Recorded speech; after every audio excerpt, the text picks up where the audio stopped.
monster, I'm a maven. Hi, thanks for joining me. Today I'll be getting my goth on, discussing a little classic which you may have heard of, Frankenstein by Mary Shelley. Will you like this book? That depends. Does it matter if you've seen the film? That depends. Which is better, the book or the film? Again, that depends. All of these questions will be answered in the review section of this video, so if you want you can skip ahead. If you've never heard of this story, this next bit's for you. The story is told from the point of view of Robert Walton, who's exploring an icy region when his ship becomes dangerously close to getting stuck in the ice. At the same time, the crew pull aboard and save a man called Victor Frankenstein. Frankenstein and Walton become good friends, and Frankenstein shares his life story. It is a tale of ambition, science, ethics, depression, family, and revenge. Frankenstein was a German science student who wanted to make his mark on the world. His thirst for knowledge, he concluded, would only be quenched when he was able to design and give life to a man-made being. After years of toil, his efforts came to fruition, but upon seeing his creation, he completely regretted what he had done and ran away. What happens afterwards is the result of the creature's loneliness and unjust treatment. If you like classics, novels with an intricate plot, an unusual writing style, or stories about monsters, power, or science, you may like this book. It's not as scary as I thought it would be. Don't get me wrong, there are some scary moments, but for a supposedly gothic novel, it's not that scary.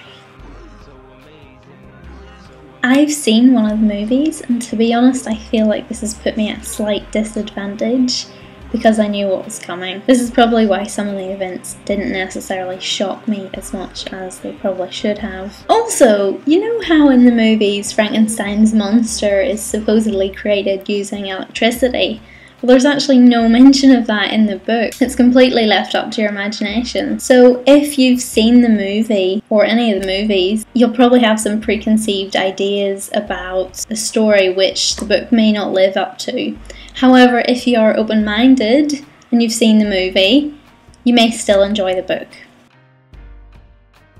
In my opinion, I like the movie better. But this is because I find the writing style to be a bit convoluted, because it's told from the point of view of Walton, who's writing letters to his sister, who's retelling the events that Frankenstein has told him, and sometimes what the creature has told Frankenstein, who's telling Walton, who's telling his sister. I just feel like it would have been better from the point of view of Frankenstein or the creature, since they're more directly involved. Additionally, I found the movie a bit scarier than the book, and that's what you want from a gothic piece. But what you can't tell in the movie is the inner thoughts of the characters, so of course this was done much better in the novel. The characters were well constructed and multifaceted. The setting was fluid. I really liked the different locations. There were also some really beautifully written sections such as this. This was my favourite part of the whole book. Of course, there were also interesting ideas and themes throughout. And the message of the novel that we are left with is, just because we can do something, does that mean that we should do it? I've given this a 13+ for medium horror violence and Georgian English. Don't forget to subscribe, like, comment and share if you enjoyed. You can also watch my other video reviews on my playlist and read my written reviews on Goodreads via the links below.